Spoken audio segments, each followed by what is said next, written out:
A man in New Hampshire who was employed as a security guard lost his job after he decided to be by his wife's side as she was giving birth to their child instead of being on call for work.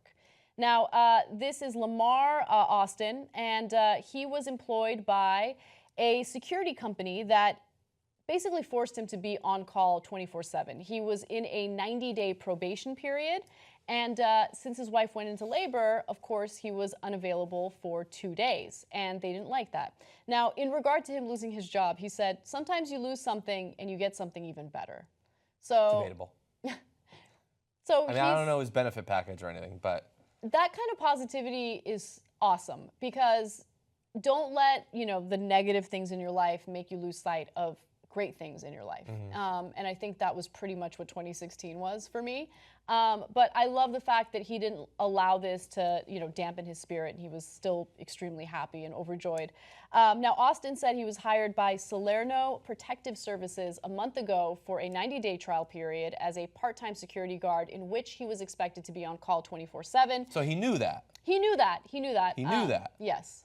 Because you're defending this guy. Sounds like he didn't keep up his end of the bargain. Okay. Now, let me ask you a question, just because there's possible, I don't know everything about human anatomy and biology. Does the man have to be there for the birth to happen?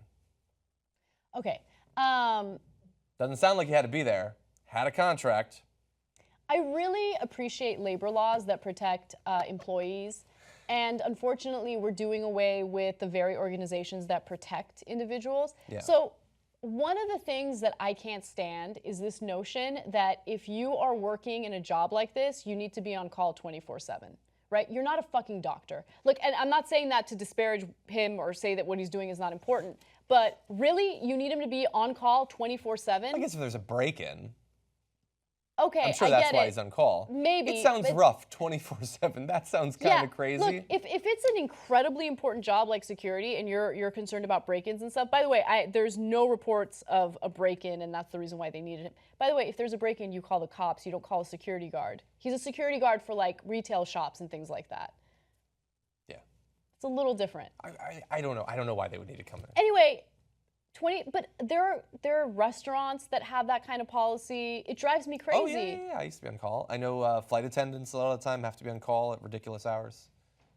Yeah, we're abused as workers. Okay. Not us specifically necessarily, but in America. So you might be wondering, is there an upside to this story? There actually is. So this story got a little bit of national attention, and as a result, he is now getting offered jobs in fields that he actually does want to work in. So after reading in the Monitor, that's the publication that first reported on this, that Austin was hoping to get into electrical work, Dennis Beaudin, the business manager from the International Brotherhood of Electrical Workers in Concord, offered Austin the chance to apply for an apprenticeship.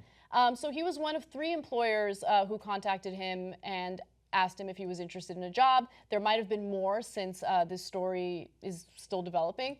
And I love that. I love that people come together and they protect each other and they realize, hey, you know what? In some cases, no, in a lot of cases, your family is more important than what you do for work.